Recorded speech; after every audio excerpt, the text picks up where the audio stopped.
1장 1절부터 11절까지 말씀을 같이 나누도록 하겠습니다.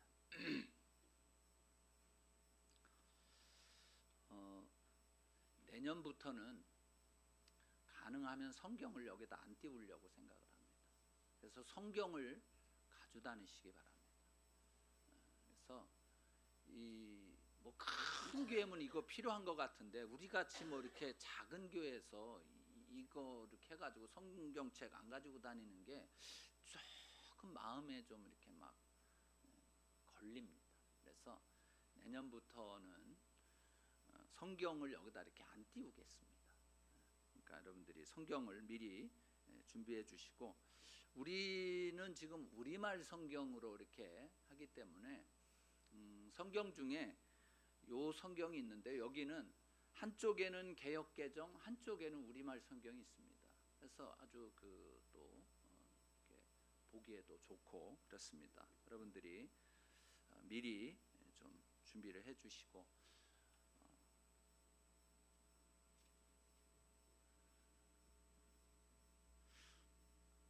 하박국 1장 1절부터 11절까지 예언자 하박국이 받은 묵시의 말씀입니다.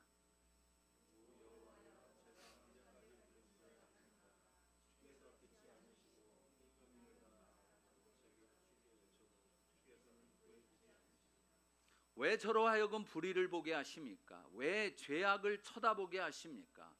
파괴와 폭력이 제 앞에 있습니다. 갈등이 있고 싸움이 일어납니다.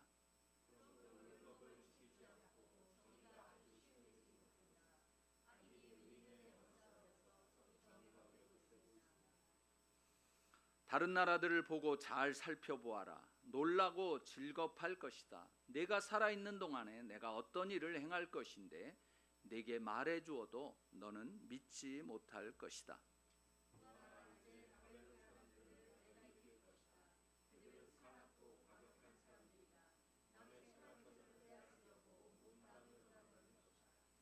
그들은 두렵고 무서운 사람들이다. 그들에게 정의와 권위는 그들 마음대로다.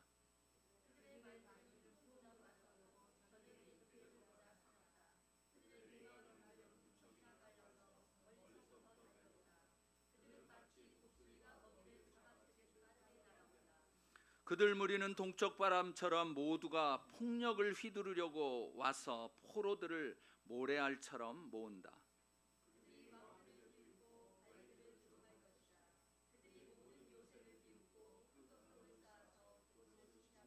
다 같이요. 그러나 자기 힘이 신이라고 여기는 죄인들, 그들도 바람처럼 사라져 없어질 것이다. 이 하박국서, 이 하박국이라고 하는 사람은 뭐 다른 성경 어디에도 나오지 않고 그냥 이 하박국에만 나오는 예언자입니다. 사실 예언자라고 하면은 보통 하나님의 말씀을 받아서 이제 백성들에게 이렇게 이러이러한 것이 있다, 뭐 경고하기도 하고 뭐 설교하기도 하고 그러는 사람들이 보통은 예언자들입니다. 그런데 이 하박국은 조금 다른 일반 그 예언자들과는 좀 다른 그러한 모습을 보이고 있습니다. 원래 이 구약 성경에 이 예언자라고 하는 단어를 나비라고 하는데, 이 나비라고 하는 뜻은 뭐 미래만을 말하는 것이 아니라 과거와 현재와 미래를 이렇게 가릴 것 없이 하나님의 말씀을 그대로 이제 대언하는 스포크스맨이죠. 그러한 사람이에요. 근데 이제 이 예언자라고 하는 이 단어를 어떤 분들은 예자를 앞 미래에 뭐 이렇게 말하는 그 한자에 예자를 이렇게 쓰는 사람도 있는데, 그 아우구스티누스는 그 프라핏 했을 때 이 피아로 이것을 그냥 시간적인 것으로 생각하지 않고 장소적인 그 개념으로 이야기를 한 거예요. 그래서 그 뜻을 하나님 앞에서 말하는 사람이라고 이렇게 그 이야기를 했습니다. 그러니까 그런 개념에서 본다면 하나님 앞에서 하나님의 말씀을 받아서 그것을 백성들에게 전달하며 교훈하는 사람을 보통 예언자라고 말합니다. 예레미야의 표현을 들자면 예레미야 15장 19절에는 하나님의 입이라고 이렇게 표현을 합니다. 그런데 하박국은 조금 다른 거예요. 여러분들이 이제 영어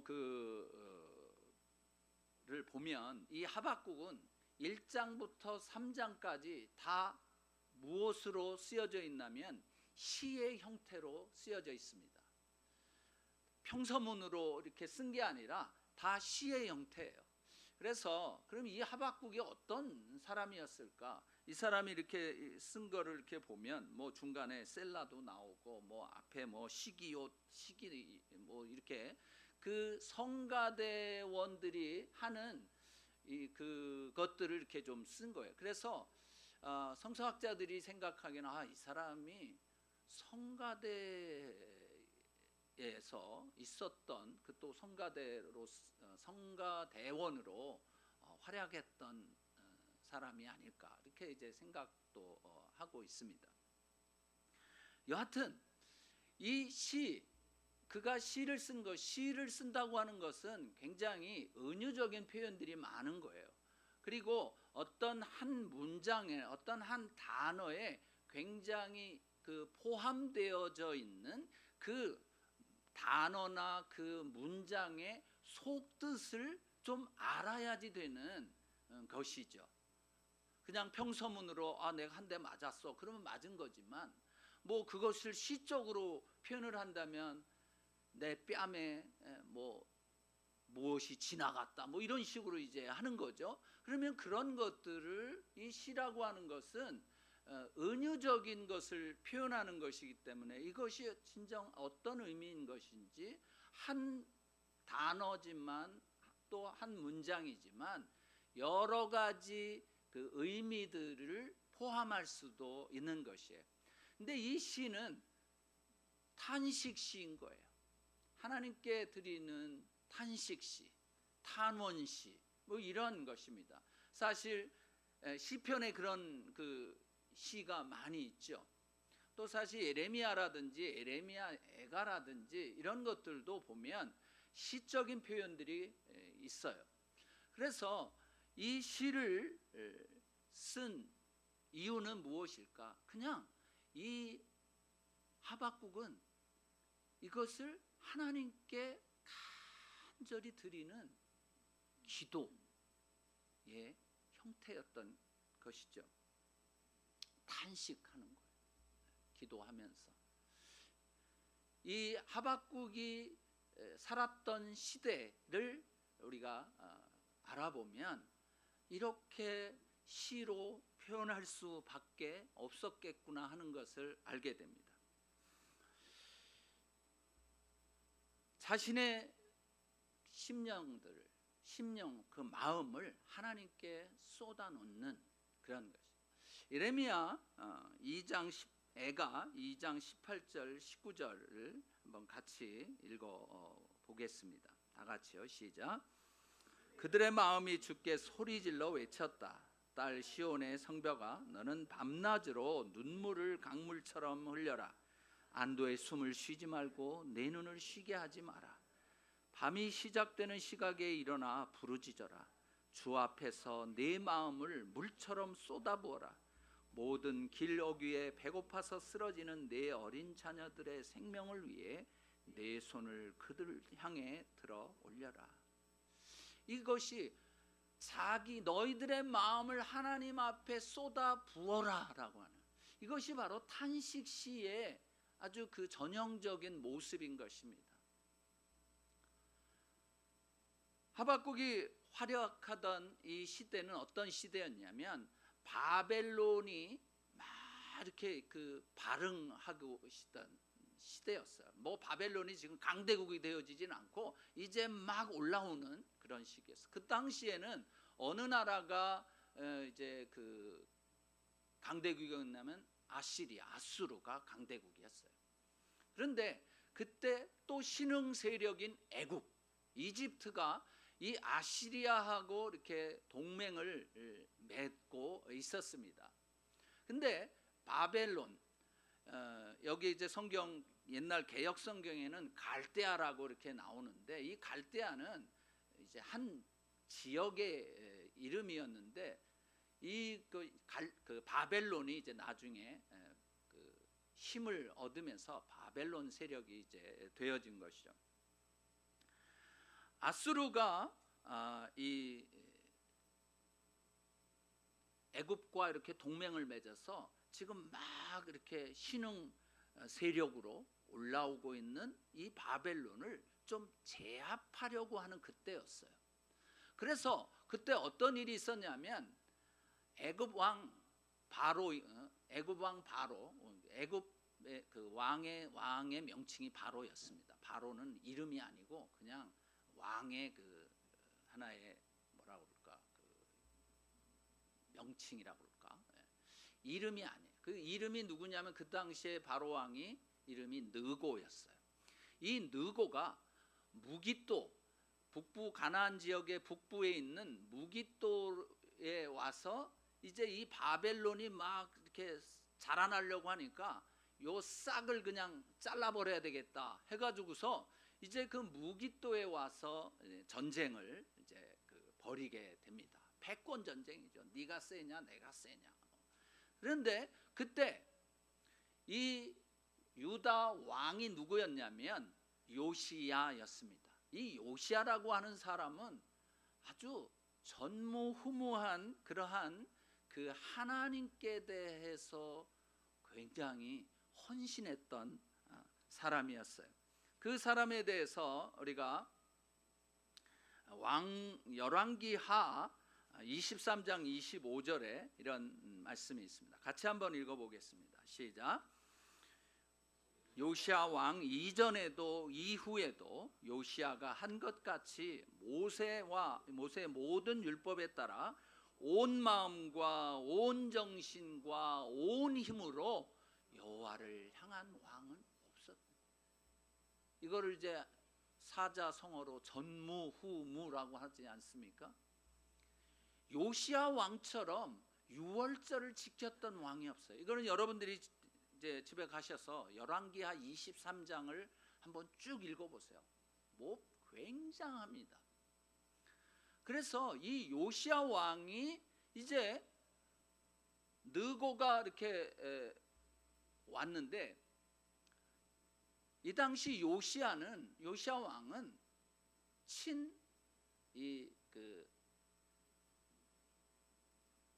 반 아수르파 적이었어요.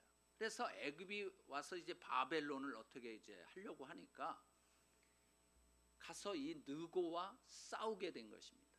열왕기하 23장에 그 잘 나와 있는. 그리고 역대하 35장에 이제 그 싸우는 것이 잘 나옵니다.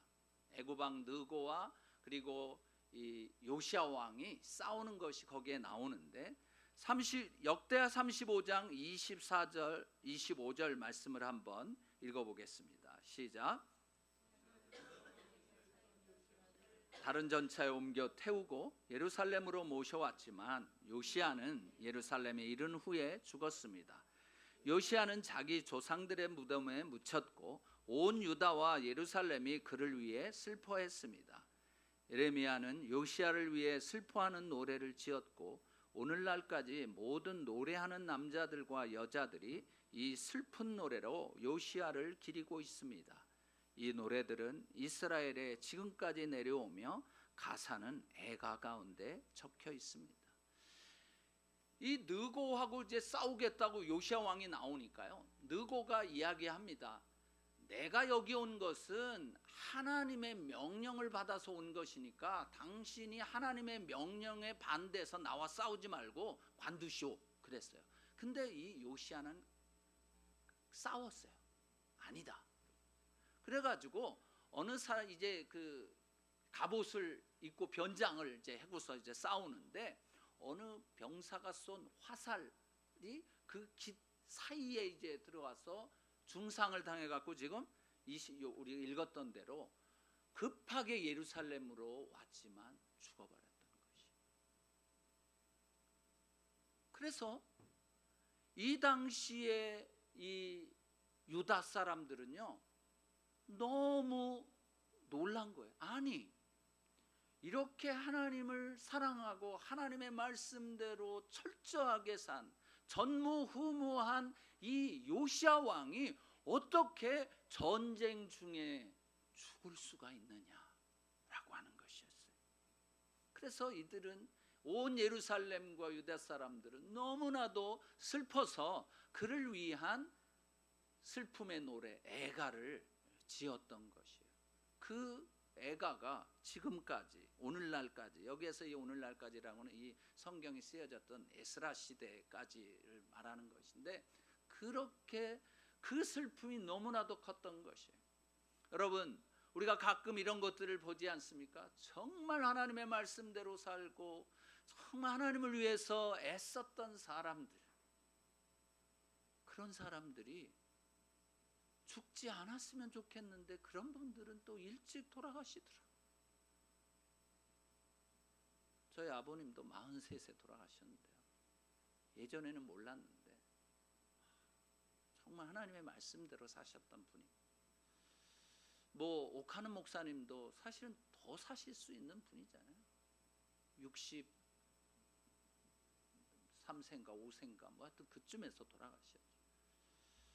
또 하영조 목사님도 65세에 뭔가 저분은 좀 더 사셔서 저 영향력을 미치고 좀 더 많은 그러한 일들을 하셨으면 좋겠다 하셨던 분들 중에서 돌아가신 분들이 안타까운 거죠.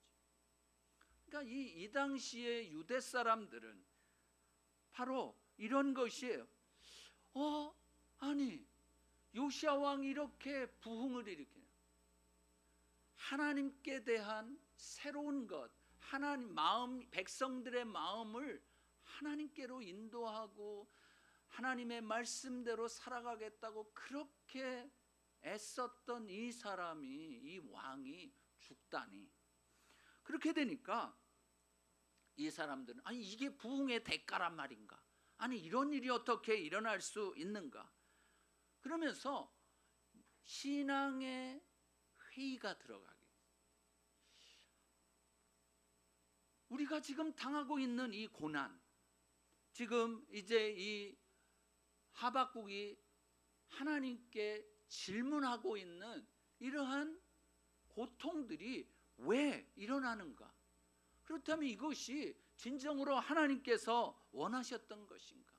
혹시 사단은 이러한 순간에 어떤 마음을 집어넣냐면 너희 왕 요시야 왕이 이 모든 제단에 있는 그 당시 이 열왕기하 23장을 보면요 제가 깜짝 놀라는 일들이 거기에 많은 거예요. 예루살렘 성전에요. 성전 안에 별을 위한 우상들 뭐 이런 것들이요 제단에 그냥 다 있었던 거예요. 그거를 제거를 한 거예요.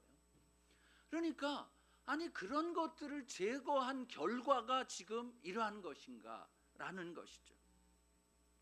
그래서 이들의 분위기는요 하나님께 대한 불신앙이 조금씩 들어왔던 시기였던 것이에요. 이러한 분위기를 예레미야가 이렇게 이야기를 했습니다. 예레미야 44장 17절에서 18절 말씀을 한번 읽어보겠습니다. 시작. 우리 입에서 나온 모든 말을 우리가 반드시 실행할 것입니다. 우리는 우리와 우리 조상들과 우리 왕들과 우리 관료들이 유다의 성읍들과 예루살렘의 거리에서 했던 그대로 하늘의 여왕에게 희생 제물을 태우고 전제물을 부어드릴 것입니다. 그때는 우리가 먹을 것도 많았고 우리가 부유했고 우리가 어떤 재앙도 보지 않았습니다. 그런데 우리가 하늘의 여호와께 희생제물을 태우고 전제물을 부어드리기를 멈춘 그때부터 모든 것이 부족했고 칼과 기근으로 우리가 멸망당했습니다. 이 얘기는 뭐냐면 이 마지막 부분은 요시야 왕이 그렇게 한 그 이후부터 이런 일들이 생기기 시작을 했다. 하나님께 대한 불신앙이 조금씩 생기기 시작했던 것이. 여러분, 우리의 현재 모습, 여러분들 가운데 이런 생각을 혹시 가지고 계신 분 있지 않습니까? 신앙의 부흥과 하나님만을 전심전력으로 섬기기로 결심한 것, 즉 우상을 제거한 것이 오히려 큰 화를 맞이하게 됐다는 것이 이 하박국 시대의 그 백성들의 분위기였던 것이에요. 어떤 사람들은 그렇게 얘기합니다. 보야, 내가 빠지지 않고 새벽기도 나와서 기도하고 뭐 이랬는데 나아진 게 뭐가 있는 거야? 하나님이 나의 기도에 응답한 게 뭐야? 이 하박국의 시대나 지금 우리의 시대와 별반 다른 것이 없는 거예요. 그러한 고난과 그리고 그러한 의문과 그러한 질문, 의문, 불만, 불평. 오늘 집사님이 기도하시면서 제가 깜짝 놀랐어요. 아니, 어떻게 이 말씀, 오늘 내가 전해야 될 말씀을 기도로서 이야기를 하는가? 정말 우리 안에는 그런 게 그냥 가득 차 있는 거예요. 내가 이 하나님만 믿었다가는 안 되겠다. 하나님께만 부르짖고 그냥 다른 것들보다도 하나님께 우선권을 뒀다가는 다 굶어 죽게 생겼다. 뭐 이런 거죠. 하나님 뭡니까 대체? 이게 진짜 하나님이 살아계신 거예요? 우리가 겪고 있는 어려움과 현실의 문제에 대해서 우리가 끊임없이 수도 없이 기도도 하고 부르짖기도 하고 달 살려달라고 간청했지만 하나님께서는 여전히 묵묵부답 침묵이신 거예요. 그렇기 때문에 고통스러운 거예요. 그래서 하박국처럼 이렇게 하나님께 질문하는 사람, 여러분, 사람들은 네가 그런 일 당하면 참고 지내. 너 하나님한테 괜히 하나님 이게 뭡니까 그랬다가 너 벼락 맞는다. 뭐 이렇게 얘기하는 경우가 많이 있는 거예요. 그런데 하나님은 그러신 분이 아닌 것이에요.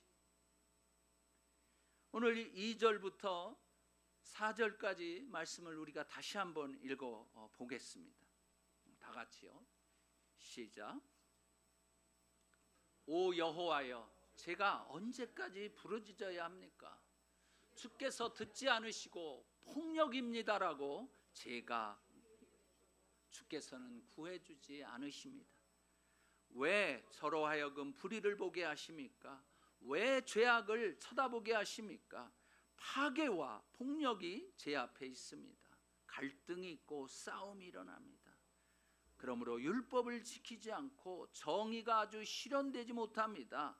악인이 의인을 에워싸버려서 정의가 왜곡되고 있습니다. 여러분, 이 말씀 읽으시면서 현재 우리들이 살고 있는 이 모습을 그대로 재현되어져 있다고 생각지 않습니까? 우리들도 이런 것을 하나님께 좀 묻고 싶지 않습니까? 근데 우리는 잘 안 물어요. 괜히 이런 얘기했다가 하나님한테 미운 털이나 박히면 어떻게 할까? 그런데요, 아니에요. 하박국은 그런 예언자였어요. 우리들을 대신해서 우리들이 가지고 있는 똑같은 질문, 의문, 이런 것들을 하나님께 이야기했던, 질문했던 사람인 거죠. 그래서 여러분 질문하세요. 의문을 하나님께 솔직하게 말씀을 드리세요. 그냥 속에서는 그냥 막 전쟁이 일어나고 있는데 막 의심도 있고 뭐 막 불만도 있고 불평도 있고, 그런데 마치 안 그런 것처럼 나는 그래도 굉장히 다른 사람들이 보기에 믿음이 있는 것처럼, 나는 그냥 하나님이 무슨 말씀을 하시면 그냥 네 yes 하고 그냥 그러는 사람처럼, 굉장히 다른 사람 보기에는 믿음이 좋은 것처럼 나 자신을 지금 포장하고 있지는 않습니까? 여러분 그렇게 하지 마세요. 그거 다 자신을 속이는 것이고 하나님을 속이는 것이에요. 정말 화가 나고 정말 질문이 있으면 언제까지 이러실 거예요? 왜 그러십니까 대체? 하나님께 질문하세요. 하나님께 여러분의 마음을 토로하세요.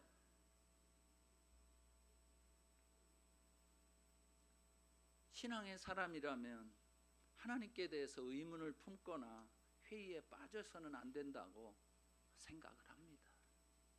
어떤 일이 있어도 믿음으로 견디고 아무 말 없이 받아들이고 순종하는 것이 신앙인의 참모습이라고 믿고 있는 경우가 많은 거예요. 그런데 하나님은 그렇게 말씀하시지 않는 거예요. 너 왜 내 자신을 속이고 있니? 나에게 하박국처럼 그냥 솔직하게 질문해. 의문을 그냥 나한테 다 얘기해. 너의 마음 가운데 있는 것들을 나한테 다 토해놔. 이렇게 말씀하신 거예요. 그러니까 하박국이 이렇게 질문했겠죠. 예언자인데 하나님과 대화 없이 이렇게 질문했겠습니까? 오랫동안 어떤 것에 대해서 여러분이 기도를 했는데 여전히 응답되지 않는 것에 대해 여러분은 어떻게 반응하고 있습니까?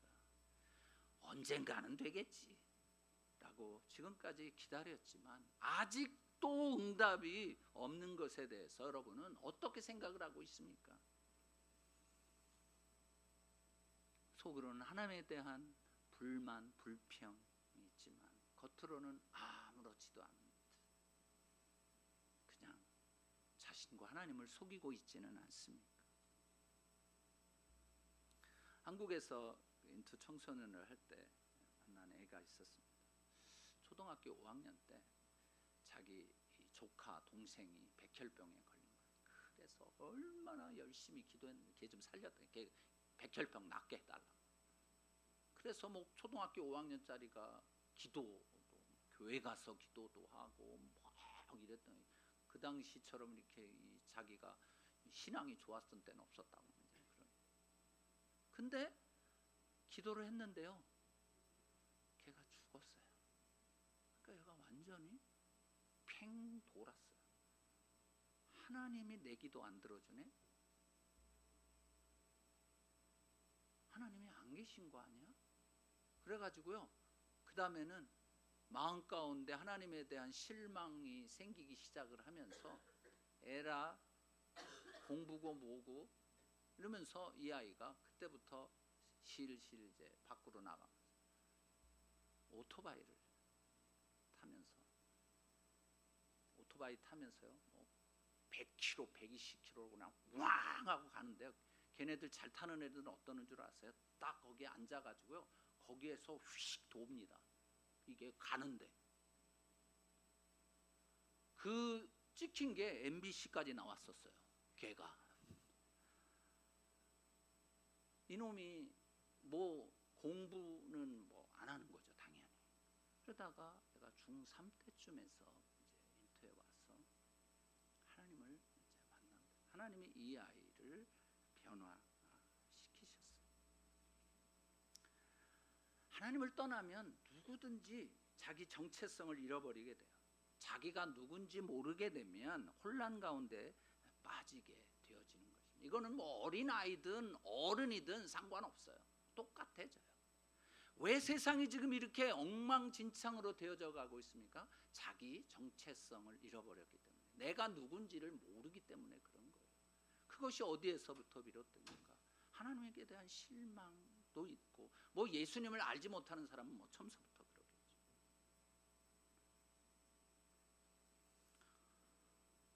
여러분, 이 신앙이라고 하는 것은 한 번도 의심을 품지 않거나 회의에 빠지지 않는 것이 아니라 하박국처럼 이해되지 않고 응답되지 않는 상황 가운데서도 자신의 마음과 감정을 솔직히 하나님께 쏟아놓는 것이 믿음입니다. 우리는 우리 마음에 있는 불평과 불만을 이렇게 말 안 하면 하나님이 모르시는 줄 알아요. 아니요, 하나님 다 알고 계십니다. 그러나 그렇기 때문에 우리가 우리의 마음을 하나님께 다 뒤집어 보여드리는 게 중요한 것이에요. 이런 태도는 무엇이냐면, 자기 혼자 할 수 없는 이 문제를 자기 혼자 끙끙대면서 해결하려고 하는 것이 아니라, 하나님 나 이거 못하겠어요, 하나님 이거를 어떻게 해야 됩니까? 라고 그냥 말씀드리면서 하나님 도와주세요라고 말씀드리는 것입니다. 우리가 하나님께 우리의 모든 것들을 솔직하게 이야기하는 것은 하나님의 도우심을 바라기 때문에 그러는 것이에요. 자기 혼자 그 문제를 해결하려고 얘기하지 않고 있으면 자기 방법으로 해결하려고 하다가 안 되니까 하나님을 떠나게 되는 경우가 많이 있어요. 그러나 그러한 가운데서 내가 이해할 수 없고 어떻게 이럴 수가 있는가라고 하는 나의 마음속에 있는 것을 솔직하게 하나님께 말씀드리게 되면 하나님이 그 문제를 해결해 주시기 때문에 나는 여전히 신앙의 길을 걸어갈 수 있는 것이에요. 우리 앞에는 우리가 이해할 수 없는 일들이 많이 벌어집니다. 왜 하나님께서는 세상에 이렇게 타락하고 부패하게 내버려 두시는가 하고 의문을 가지는 사람들이 많이 있습니다. 하나님께서 계시다면 이런 일이 일어나겠는가 반문합니다. 이런 재앙과 재난, 슬픔이 있는 것을 보니 하나님이 계시지 않는다고 강변하기도 해요.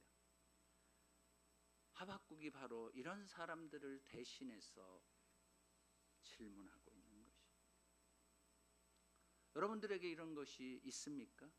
아직도 해결되지 않고 마음 가운데 고통스러운 것은 무엇입니까?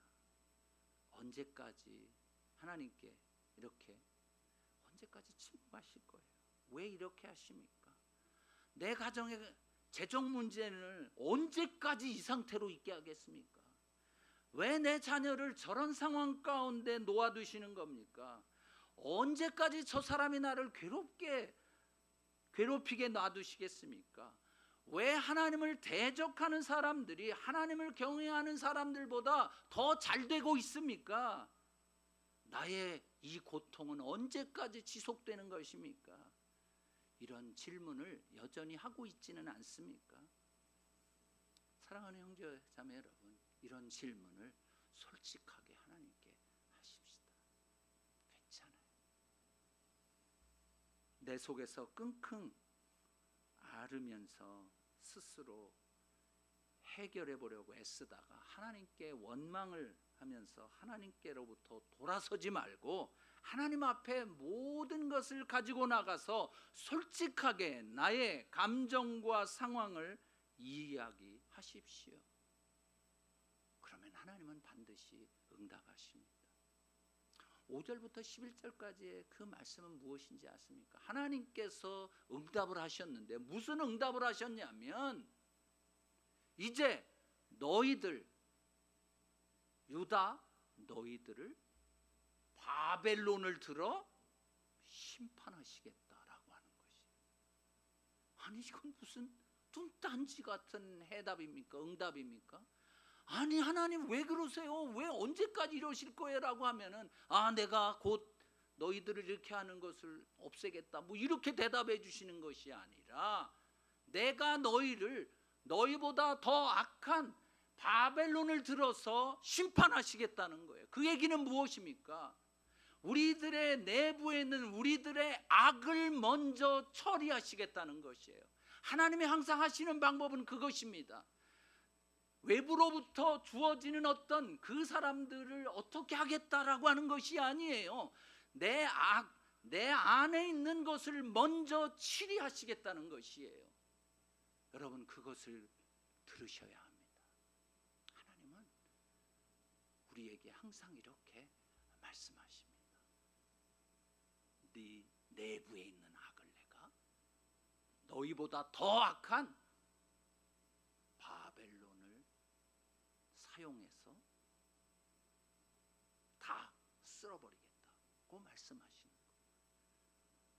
우리가 기도는 했는데 어떤 때는요, 우리의 기대하는 바와는 전혀 다른 응답을 하나님께서 하실 때가 있는 거예요. 바로 이런 것입니다. 그때 무슨 말씀이냐면 우리의 죄악을 먼저 처리하시겠다는 것입니다. 사실 우리는 이런 경우를 많이 당하지 않습니까? 교회에 대해서 막 욕하는 사람들, 그리스도인들에 대해서 막 그냥 욕하는 사람들 보면요, 그럼 그 사람들이 우리보다 더 낫냐? 아니거든요. 지네들은 우리보다도 더 나쁜 짓 많이 하면서 교회에 대해서는 난리 법석을 떨고 있는 거예요. 왜 그럴까요? 그들에게는 그들의 기준이 있어요. 그리스도인들이라면, 교회라면 적어도 이 정도는 되어야 되지 않겠냐라고 하는 것이에요. 그들이 얘기하는 걸 잘 들어보면 하나님이 말씀하시는 것 같아요. 어떻게 교회 안에서 이런 일들이 일어나고 있는 거냐 하는 거예요. 맞는 얘기를 하는 거예요. 하나님은 그들을 통해서 우리보다 어떻게 보면 더 악한 사람들을 통해서 우리 내부에, 우리 안에 있는 악을 심판하시겠다고 말씀하시는 거예요.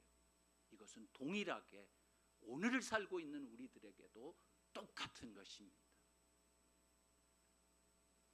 5절부터 11절까지 보면 그런 거예요. 이 바벨론이라고 하는 나라가 어떤 나라인지를 아주 소상하게 얘기하지 않습니까? 얼마나 잔인한지, 얼마나 날쌘지, 얼마나 폭력적인지에 대해서 쭉 이야기를 하는 것이. 사랑하는 형제 자매 여러분, 우리가 언제까지 왜? 라고 의문을 하나님께 할 때, 질문을 할 때, 부르짖을 때 하나님께서는 우리 속에 있는 악을 먼저 제거하시겠다고 말씀하시는 것입니다. 그냥 적당하게 하시는 것이 아니라 잔인하고 자기 마음대로 하고 스스로 의롭다고 여기는 사람들을 통해서 신속하고도 두려운 방법으로 그 우리들의 안에 있는 악을 제거하시는 것입니다. 사랑하는 형제 자매 여러분, 이것을 우리는 감사함으로 받아들일 필요가 있습니다. 그렇게 하실 것을 기대하십시다. 그래서 하나님 앞에서나 사람 앞에서나 참으로 거룩한 사람이 되어지기를 주의 이름으로 축원합니다. 같이 기도하시겠습니다.